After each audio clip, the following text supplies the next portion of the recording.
Welcome everybody to the final day of the regular season here at FOF Esports' Mythic League.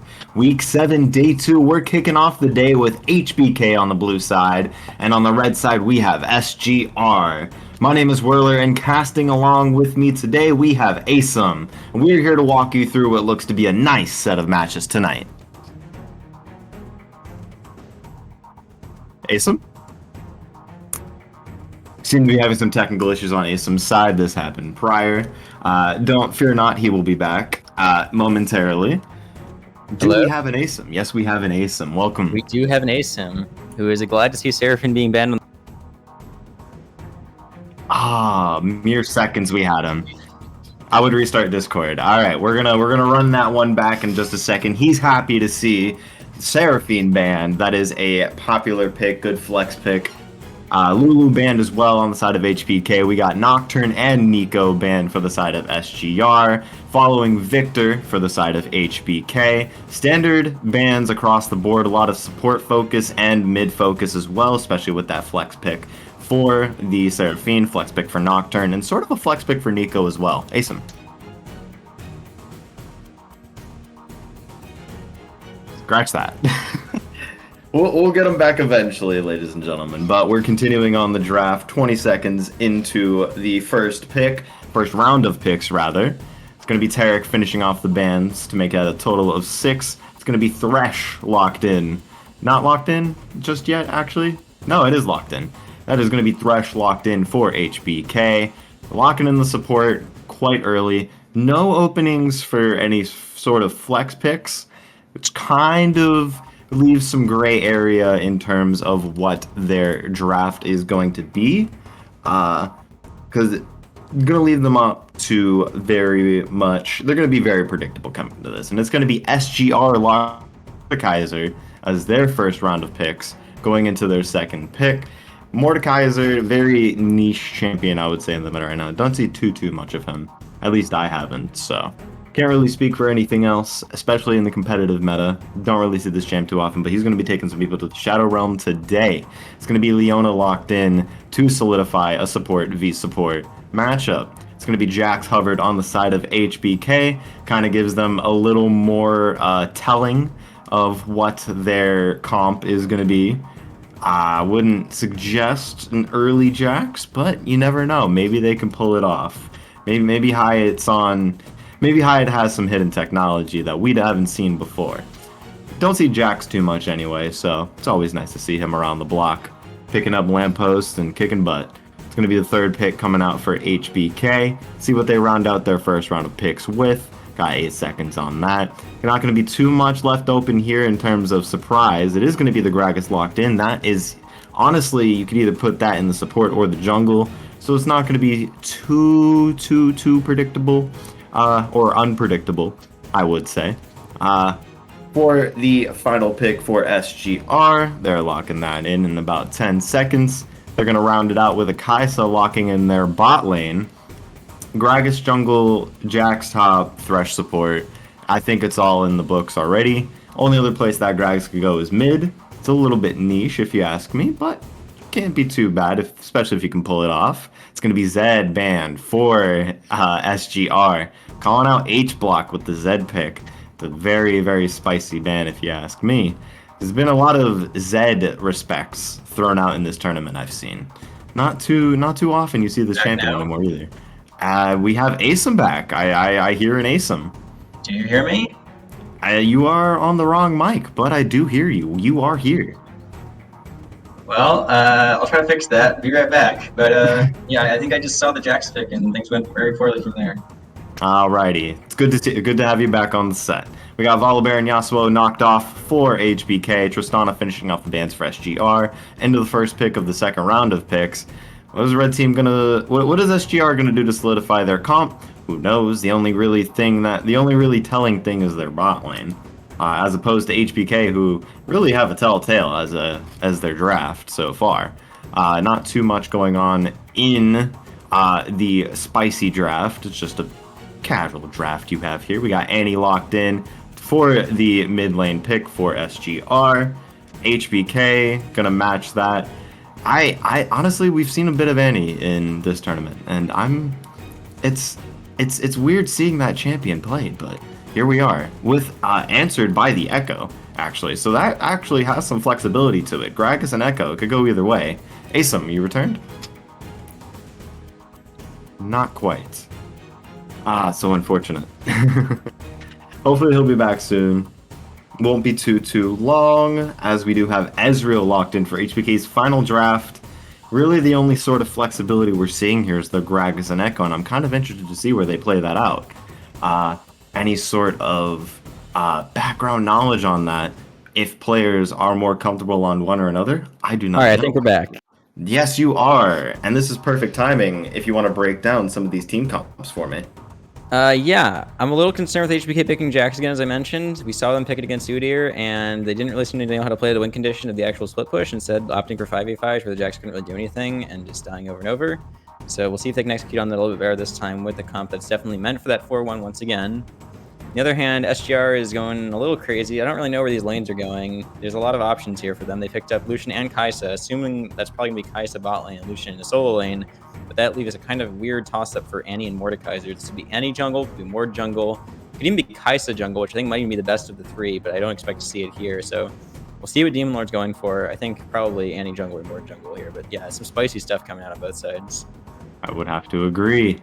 I would definitely like to point out HBK's draft a little bit, specifically the Echo and Gragas. That's their only even close to a flex pick. What do you feel about either of them going mid or jungle? I think it's pretty clearly going to be something like the Gragas in the jungle as well as Echo in the mid lane. I don't super expect Echo in the jungle to be a big pick here. I don't think it's super strong right now. The clear is not fantastic, and it also has a hard time out skirmishing a lot of the early fighting junglers in this meta. But on the other hand, SGR doesn't really have a standard jungler either, so they could probably make it work if they wanted to.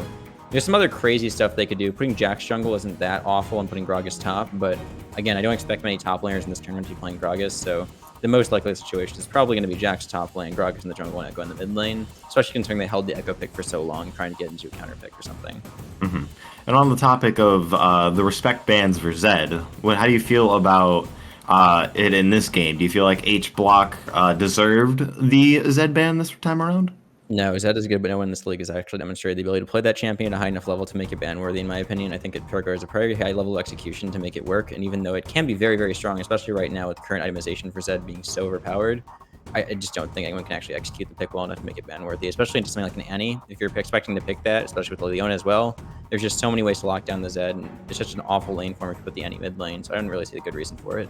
Alrighty.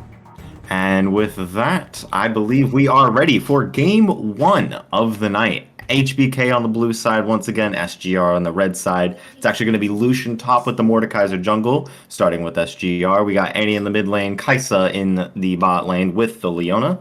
In the on the side of HBK, we're going to have Jax in the top lane. We're going to have Gragas in the jungle, Echo in the mid lane, and Ezreal Thresh in the bot lane. Is that a Dark Harvest Ezreal? I do believe so, with a lot of ward pings, if you ask me. Someone has vision there. Yeah, I don't know what's going on here. I know Ezreal has some shakeup in his builds on this patch because of Sunder being buffed, but I don't think Dark Harvest is involved in any of that. So this is either just like wrong rune choices, or Floral's doing something crazy, maybe just going full lethality, or I don't even know, honestly. This is crazy. It's definitely a possibility. On the burstier side, Ezreal doesn't really do too well, especially in the competitive sense. He's less of trying to burst you down, more of, just try to stay as far away as you can, throwing out Qs, and that's really about it. So I don't think he's going to be getting too many procs in this game. I wonder if Demon Lord just wanted to play his new Project Mordekaiser skin in this game. That's why he picked it, and not too worried about the actual composition they ended up drafting, because Mord jungle doesn't seem super optimal to me, but they are against HBK, who I think SGR probably expect to win pretty handily over, so might be going for a little bit more of just a for fun pick in the jungle. It's showing off that new skin. They're showing some confidence with these picks. I like it. Lucian getting an early push into the top lane. Not too much going on there. Jack's getting pushed in against a ranged champion. What can you do? It's actually a decent lead in the CS department, if you ask me. Whereas the Yeah, bot it's not lane, it's a much of little an more actual even. lead considering the wave hasn't crashed yet for the Jax. He's going to be able to collect a lot of these waves that have been stacking against him, but Lucian should still be up about 3 or 4 CS after the Ooh, crash. Leona landing a nice Zenith Blade onto the Thresh. Thresh getting a good flay, but he's only level 1, so there's not going to be a hook. It's going to be actually a 1 trade for HBK's bot lane there, getting both of them down to half health. Yeah, and Idri's now getting zoned off the mid wave a bit. His feature has a stun up, so he can't really walk out. I guess he's going to walk up, but he's going to take a pretty bad trade for that, and that's a little scary for him. I think once you're in this matchup as Echo, you really need to survive until 6, where you can potentially survive the all-in, because if you get poked down too much early, you're never going to get time to press R within the stun duration on the Annie ult. Definitely worth noting. Gragas looking in the mid lane. He does have the flash available. Looks like he might be going for a play here. Annie has the stun up. Is she going to be able to get out of this Yeah, one? that She shouldn't result in is. anything. Mm-hmm. Alrighty, and that's going to be Gragas showing himself mid. It's going to be Mordekaiser doing a full clear in the top side of the jungle now. He has finished his chickens, and he has now finished the red buff. Walking down into the river, crabs are about to spawn. It looks like they're going to have a little bit of a skirmish here. Gragas is spotting him out. I mean, Gragas shouldn't win this. He's going to get pushed off the crab completely unless he's able to have a lane rotate for him. But both the mid and top lane have prio over SGR. So this is going to be a free crag going over to the Mordekaiser jungle. It's already up 2 camps, it looks like, on the Gragas, trying to make that rotation to crag on the early side. And Gragas can get double skilled here. He still has to clear his top side, and they're even invading him. And he's getting zoned off of the blue buff. Lucian going for the E forward does reset the blue, so it is successful to delay the Gragas. And there should be a blue steal. They shouldn't be able to contest this, considering the Jax has to catch this wave, and they can't rotate both the mid and the top down. So they're going to have a numbers disadvantage, and they're going to give it over. That's a huge advantage now with the Mordekaiser in the jungle, already being up 2 camps, taking the blue away. He's now up basically 3 camps, 4 camps on the Gragas. I'm not really sure we got that weird odd number CS there. Must have walked through a lane when he took CS mid lane or something. Gromp denied too, and Gragas needs to make a beeline for that bot crab, because if he gets double crabbed here, he's actually going to be too far behind to even come back into this game for at least another 10 15 minutes, essentially the entire game. Demon Lord taking the spicy pick to the next level, if you ask me. Yeah, and his laner's doing a lot to help him out with it, making sure they have prio on that early push, making sure they can assist him invading into the topside jungle, and making sure he gets that first crab. Because honestly, if they are able to rotate the Echo or the Jax in, it becomes a lot more difficult fighting that 3v3, although they should be advantaged in it early on. But with that complete advantage in there, and they're able to just rotate to into the river completely free, I mean, there's nothing they can do to contest the Mordekaiser. And if he actually just gets to get to 6 here, the ganks get a lot scarier, because he can actually look to death realm people in place, wait for his laners to stay there, and then even just, pop out of it, and you're getting anti-stunned. You can't do anything there. And this is probably the advantage they're going to have right now, and they aren't getting it with the Gragas in these early levels. So we'll have to see how they make it work for themselves, but the scaling is not necessarily in their favor. Definitely so, with Mordekaiser taking a stammering CS lead on the Gragas. Definitely not expected, if you ask me, coming into this game. Overall, the scaling, I mean, will be in HBK's favor, given the Ezreal and the Jax and the Gragas and the Echo all scaling up very nicely, especially those Jax and Ezreal picks being able to scale very late into the game. But the problem is they're just so far behind at this point that it won't matter if you're this far behind against the Mordekaiser. He's just going to stat check you. I mean, he's one of those champions that if he gets a pretty big lead, he'll just walk at you and you'll just die, and you can't do anything about it. Scary being in that shadow realm sometimes, especially if you're a squishy champion. It's not too fun, not too much of a fiasco you'd want to be in. Gragas still doing a little bit of a clear, trying to do a little catch up monies. Mordekaiser doing the same thing on the top side of the map. Mid a little dead even, if you ask me. CS wise as well, and he does land a stun on him. Does get a good trade, gets the electrocute proc, but does miss the W. Yeah, and he's still pre-6 here, so the next time that trade happens, it's going to be with Tibbers, and Echo could potentially get one-shot. He's now in the one-shot range for a Tibbers full combo with Ignite, so he needs to be really careful about getting his ult off in time.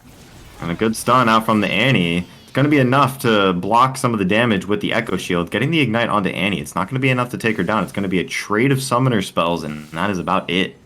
Yeah, so fortunately for Idris there, he's able to get the W stun on the Annie, prevent her from getting our full combo in a single rotation, and also getting the shield on himself to protect himself from the one-shot. And honestly, just really well played from him. I think surviving that one-shot early on is really important for him, and as he scales later into this game, it's going to make it harder and harder for Annie to just one-shot him unless she's ahead. So, I mean, we'll see how it goes for him, but that's a good start for that lane. Definitely so. Only problem was trading ultimates. I think Annie likes that trade a little bit better for the ulti cooldown. But Echoes isn't too terribly long either, so I would say it's rather an even trade across the board. Yeah, Better they're for both on pretty Echo low if he's... cooldowns, but Echo ult's actually on a lower cooldown, so Is it it should now? be slightly lower, but realistically, they shouldn't be able to make anything happen in that small window. It's only about a 5-second, 10-second window at most, where he's going to have his ult up before Annie. Gotcha. That's good to know. And it's going to be Lucian. More pushes onto the Jax. Jax rounding out the CS deficit a little bit. Only 5 down. In respondents to the wave, it's going to be blue side making an effort to get into this dragon pit, get some vision going. It is going to be Mordekaiser jumping over, canceling the death realm. It is going to be enough to kill the Ezreal, though. He is going to be going down. First blood for the Kaisa. Trade in the top lane. It's going to be Hyatt almost going down to Warplague. Warplague almost getting that 1v1 up there. That was spicy as well. It's going to be a free dragon for SGR. Yeah, we didn't really mention this, but Warplague is actually role swapped up into the top lane for this game. They got a substitute AD carry, so he is playing an AD carry in the top lane, and he's been pretty good on it so far. So we'll see how that role swap ends up going for them throughout the game. But I mean, that trade on this Jax is really nice. He ends up trading flashes with him, but that's a huge advantage because he ends up pushing him under the tower and then trading flashes and forcing him to reset, which forces the TP out from the Jax. And now they actually have no TPs on the other top laner. Although this lane can get a bit scary once Jax gets to 06, he can ult in the Lucian, especially with the counter-strike, it's pretty difficult. But if Lucian outplays him with the E, tries to dodge the leap strike and whatnot, he definitely can make it work. And I expect Warplague to have pretty good mechanics on it, given that he is an AD carry player. I would have to agree, and yes, that is the role swap coming down here. Kiwi, yes, not traditionally on the team, but definitely making an effort to show his worth to the team. You know, doing pretty good. Got a kill for himself and a little bit of CS lead. Good trade in the mid lane. It's going to be trading It's going to be trading HB bars in the mid lane. Mordekaiser getting a good pull onto the Echo, forcing the ulti onto him, missing the damage part. This is going to be Demon Lord getting knocked away. Whoa, Pro Liquid so close to death, and the final auto from Tibbers is going to take him down. I'm not sure if Pro Lupul could have done that any other way, but it looked like he essentially killed himself. He used the explosive cast to knock the Tibbers towards him, which ended up resulting in Tibbers getting the AoE burn on him for a longer duration, as well as that last auto attack. So I think if he had managed to split the Tibbers away from him, he actually could have lived, but unfortunately, it's kind of brought that bear right on top of himself and ends up dying for it. Indeed, and the trade for flashes in the mid lane as Echo tries to assassinate Idris has no ult. I don't know what he's doing. Down. Ignite is not going to be enough to take Street Smurf down. Taking 2 tower shots. It's going to be H-Block. Not H-Block. Well, that's Idris going down in the mid lane. Yeah, I don't know what he was thinking there. He just burned his ults, getting away from that Mordekaiser gank, and then tries making a play on that mid T1 that looked like a play you'd make if you had ult up, but then just doesn't have it and dies to the tower shot. I mean, yeah, I don't know what's happening there, but Street Smurf able to pick up a pretty easy kill, and mid lane's pretty hard now. Street Smurf's actually quite far ahead, and he's going to be able to one-shot the Echo before he gets ult off in a lot of situations if he's not full HP. Indeed so. Bot lane going for a bit of a recall. Kaisa going for the collector first item, it looks like, or at least the lethality portion, while they build what looks to be your classic Noon Quiver item. Could be any of the 3. Yeah, I'd expect her to probably go for a Kraken Slayer in this game. I think Gale Force is also viable, but really you do want that Kraken Slayer for the additional damage, especially against a team with something like the Jax and the Gragas. And Leona. Leona going for a roam onto the Echo. Still no ulti. Is going to be up very shortly. Annie doesn't have the ulti as well, but Leona's going to here to create some pressure and walk on out. Yeah, and for the serrated Dirk aspect, typically what happens with Kaisa is you buy the serrated Dirk early as you're completing your first Mythic item, because serrated Dirk plus Noon Quiver Pickaxe actually gives you Q Evolve before you complete your Mythic. So it allows you to get your Q Evolve much earlier in the game than looking at the 2-item spike around, finishing Kraken Slayer +1 item. So Echo going for trade. Echo going for the trade onto Annie. Annie is not going to be taking any of it. They're going to be trading even health bars across the board, even with the shield hook onto the Leona. It's not going to be enough to really start anything. Frozen taking up a bunch of damage, and it's just going to be all she wrote on that one. Yeah, and we do see that even though this little skirmish is happening in the mid lane, topside is actually getting pushed in now by the Jax, and Lucian is going to be recalling, so he should get denied about half wave here if the Jax pushes the wave now. And neither of them have TP, although it's coming off cooldown for both. It'll come up for Warplague a little bit earlier, and we'll see if they can make a play around that timing. I don't expect them to be able to make much of it, though, considering that the Dragon's not going to be a point of contention for much of the spot lane, just because the Ezreal is going to have such a difficult time pushing out the lane against the Kaisa and Leona. So, bot lane's looking a little more even than it was before. Despite Kaisa having a little bit of an edge, I think both of these AD carries are still going to be in this game more than anyone else, actually, minus maybe the Mordekaiser and Annie. As we have Idris going for the W trade, does go wide on the W, isn't going to be too much as he just walks right out of that one. Yeah, it looks like both these teams are pretty content to just farm out in their lanes, not making too many rotations to try to make dives happen around the top or bot side, and Echo and Annie just farming it out in the mid lane. Quite surprising to see, actually. I feel like both of these are champions we expect to typically see roaming around to other lanes trying to get kills. The Annie in particular is really effective at setting up dives on side lanes with her ultimate instantly stunning the enemies in the AoE. And the Echo as well being able to set up tower dives by tanking the turret and then ulting out to survive.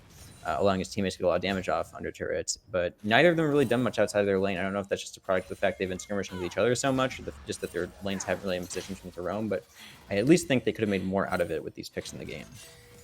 Definitely so. Frozen looking to start something as he starts up the W. Doesn't really get too much out of it. Does have the jungler pressure in the bot lane. Annie as well, and it's going to be Gragas. A little late to the party. He's got a little show on top of him. Jumps over the wall, starts the Krugs like it never happened. As the And red SGR team can get this dragon for free because they couldn't rotate fast enough. Jax is in base and they're able to bring the Lucian down. They can't contest this, and Pro Loop won't even get caught out because they have numbers advantage down here.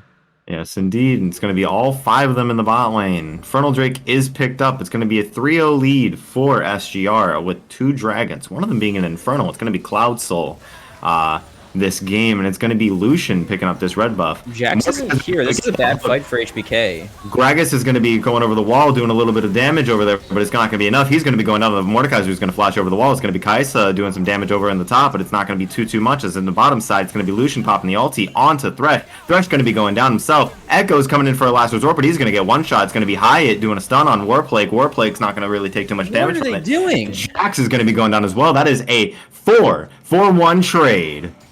HBK Jax, man. I don't know what it is, but they pick this champion every time, and they somehow end up committing to these random team fights where they're actually fighting without side laning pressure. And there they didn't even have him in the fight. He was walking out from base, and they commit to a 4v5 fight in their bot side jungle they didn't need to take. Dragon was already gone. There's no objectives up. You don't need to contest that. And they just walk in to die. I mean, like, I want to say something better about it, but I really can't even begin to explain their decision-making there. SGR just stand their ground because they know they have numbers advantage down there, and they completely run them over. An amazing fight, though, you know, sparking off the action of tonight. Not too much was going on earlier in this game. A couple kills here and there, and a nice fight to kick off what could be SGR's game to win. Yeah, and if you look at this gold lead, already 5,000 at 14 minutes. And as much as, you know, HBK can scale into this game, part of that scaling is conditional. Ooh. Oh, okay. Going back onto the Annie, he's going to really regret that, as he's not going to be able to move for a while. Idris is going to go down for free. Frozen going to pick up that kill.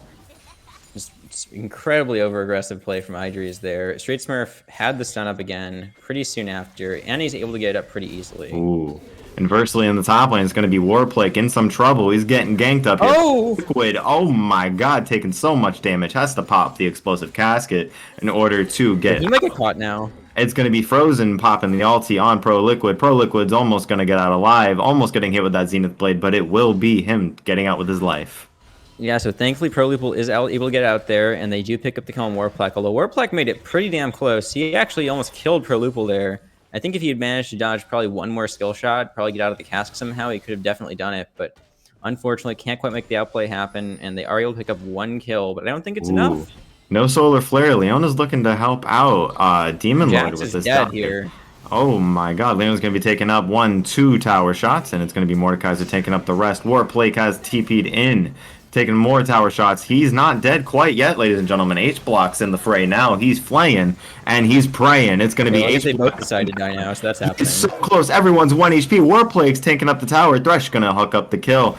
H-Block still alive, but barely, and it's going to be, dodging out on Demon Lord's Q, flaying him back, but it's the auto attack that keeps him in the game. That was way too close to the need to be. It was a little messy, yes. It was a little too close for comfort if you are SGR. Definitely H-Block stalled that as long as they could. Pretty well played, actually, in terms of something that they shouldn't have lived in as long as they did. Kaisa getting the tier 1 in the bottom lane. Yeah, it's good they left Kaisa bot side there because they knew they were able to make the play happen on top side, but unfortunately execution wasn't quite there. They ended up trading a kill back, and so it doesn't go out quite as favorably for SGR as it could have, but ultimately still really in their favor, and Kaisa's able to get a lot of free farm on the spot side, so shouldn't be too bad for them. It's Mordekaiser's now 4-0, has the Riftmaker down. He's going into that Demonic Embrace second. And he's going to be really, really huge in these team fights if they're able to find those 5v5s.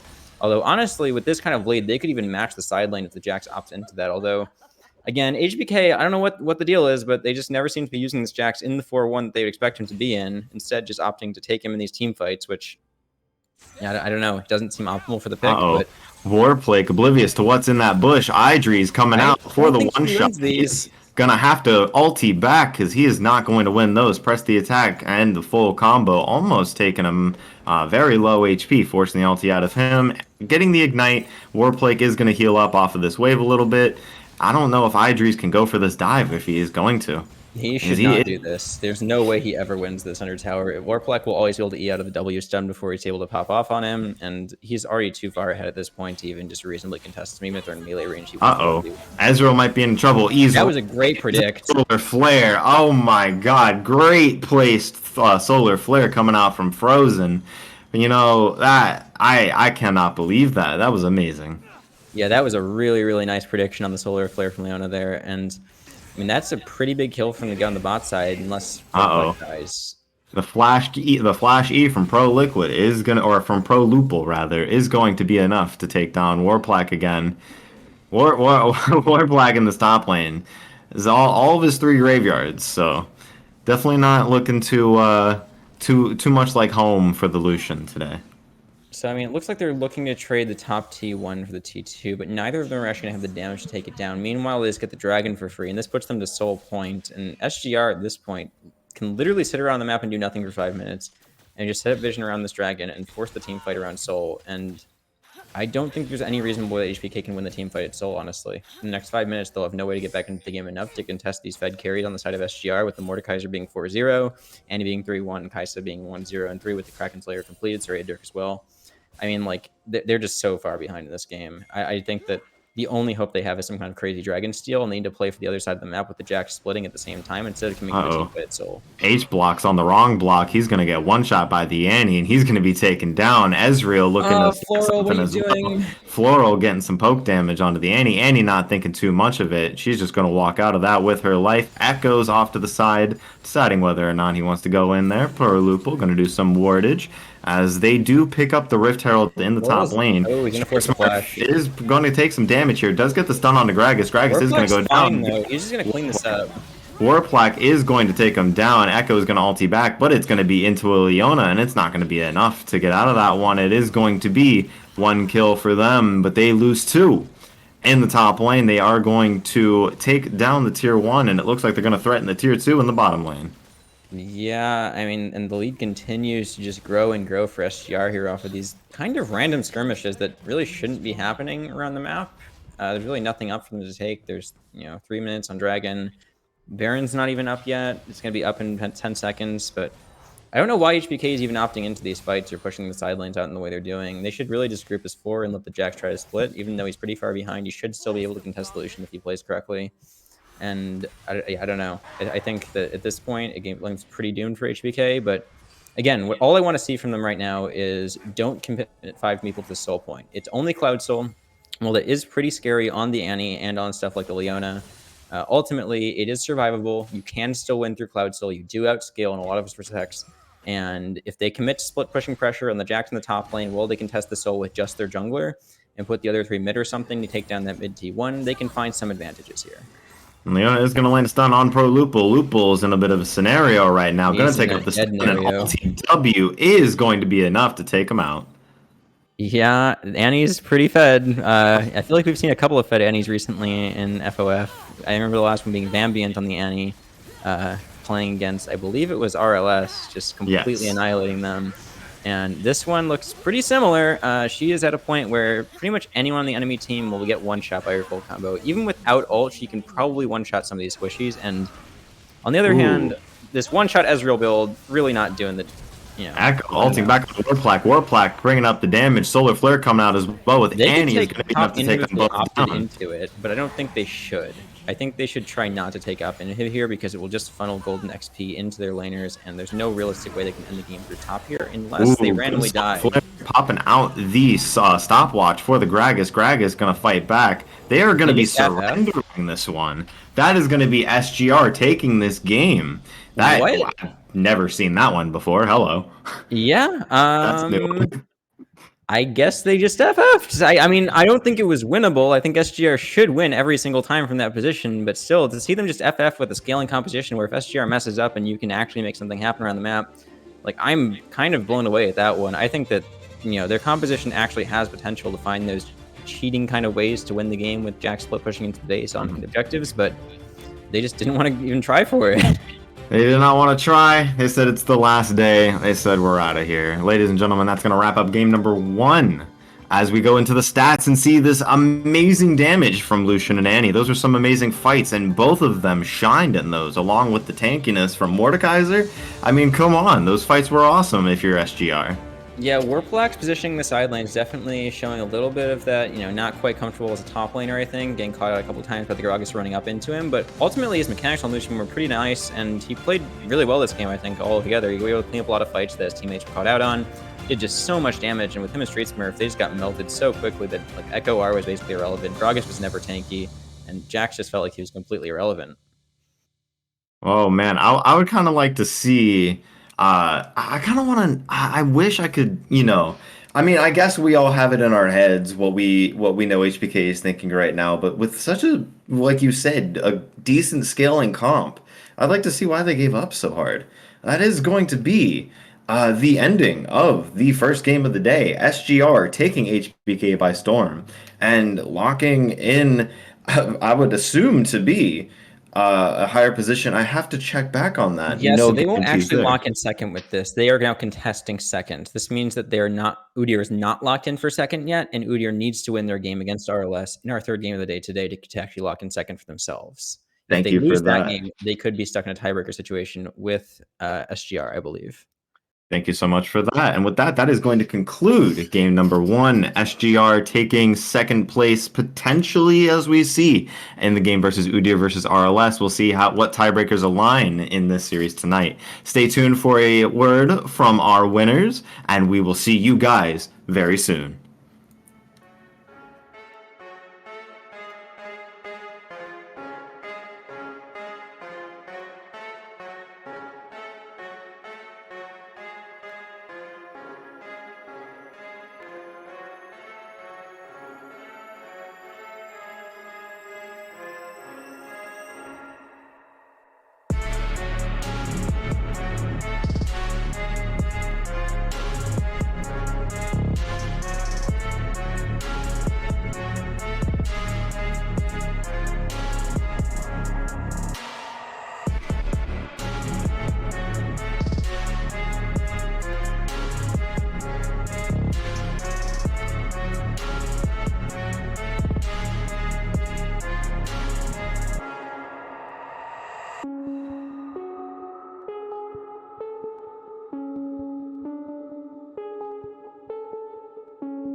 Hello, folks. Chris Edgeworth here for the first interview of the final day for Mythic. I'm joined by Warplack, the top laner, if I'm reading that right, from SGR. How are you feeling after the win? Yeah, I'm feeling really good. Honestly, we kicked Ipade out, so I replaced him now because I don't know, he's just too bad. But yeah, this was a massacre. We can call that. And you know why it was a massacre? Because we actually lost our first tournament game against them, and that's why we were like, nah, there's no way we lost this one. The grudge match. Well, I mean, you guys certainly did not take any prisoners this game against them. Talk to me, if you would, a little bit about the draft that you guys brought into this massacre, as you say. You were pivoted up on the Lucian, but in the top lane, you guys pull out the spicy new tech of the jungle board that's been recently buffed. What were your thoughts on the draft you guys pulled out? Yeah, so I didn't test my team, but I actually can bait them because I know they play Jax and Garen top. So we first picked Mordekaiser, but we flexed him in the jungle, and Jax counters word. So he was forced to pick Jax a little bit, because it's a big counter for word. And I wanted to pick Lucian earlier because it's a good flex for like 3-roll, but usually what we do is we last pick our top lane to have the counter.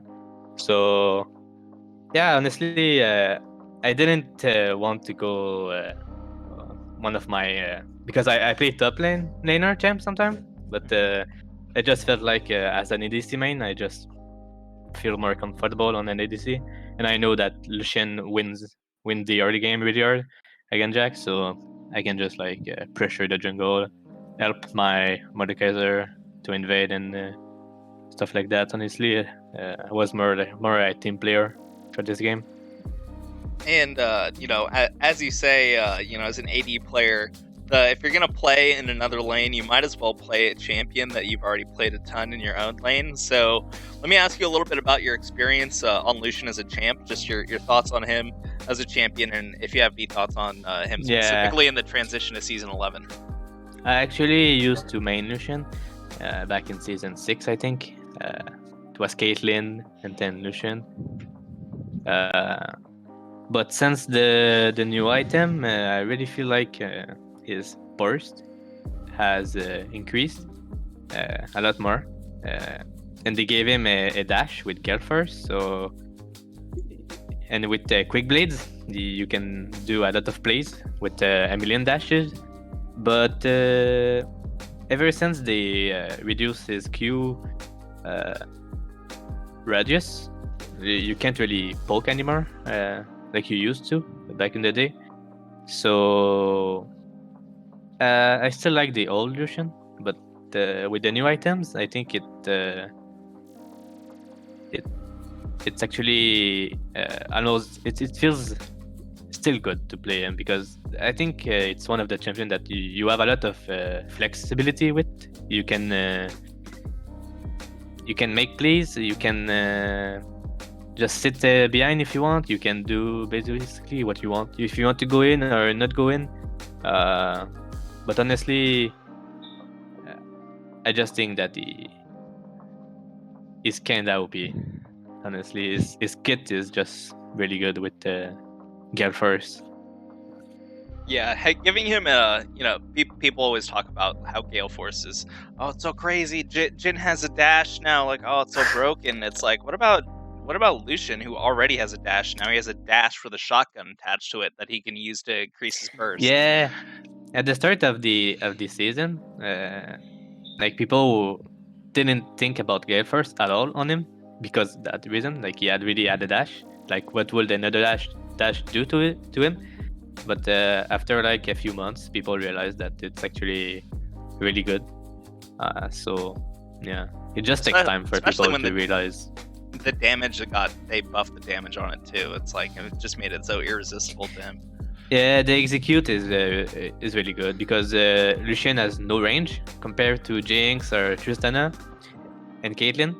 So him having an execute is add something to his kit, which is really good because one of his weaknesses is range. Yeah. Let's switch gears a little bit and talk about your playoff matchups, your aspirations. So you guys, how are you guys feeling with the matchups for playoffs going Yeah, so forward now that everything's locked in for you, more or less? Yeah, we looked at it. We either face Ace or OOD. So we'll have to see. No. We either if we no we the first series. I think we faced like Tub or like one of the first 2 seeds. Not sure. I think you get But- chosen. Yeah, But it sort you of need to choose matters. us. The placements for you, if I'm remembering correctly, I may be wrong. Your placements come down to basically what OOD does later, and then you get picked either way. Yeah, we were thinking about playoff like last week, and everything changed now because you guys banned Viego now, so it's a little bit sad, but we're gonna be fine without him. I think he's gonna be banned for like the entire playoff. I think I don't know, but that was like we practiced him a lot, so our strategy needs a bit of rework, like our picks priorities maybe now.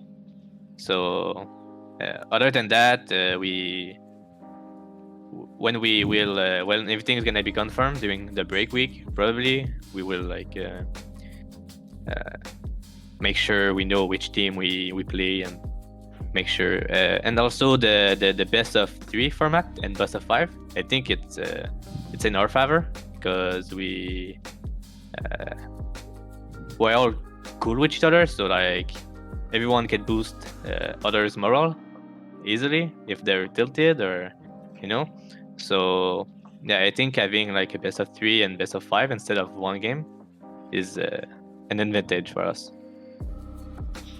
All right, Warplack, thanks so much for this interview. Before we step away for the next game, do you have any final thoughts to leave us with? Just shout out to Street Smurf, his kill steal, and his Ultramar. If you guys didn't know, he works really hard in the Ultramar to sponsor us with and we get free Pepsi. That's all. Hey, let's go. All right, man. Thanks for the interview. Folks, don't go anywhere. We're going to take a short break, and then we'll be back very soon with Game 2, so don't go away.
What makes you an exception?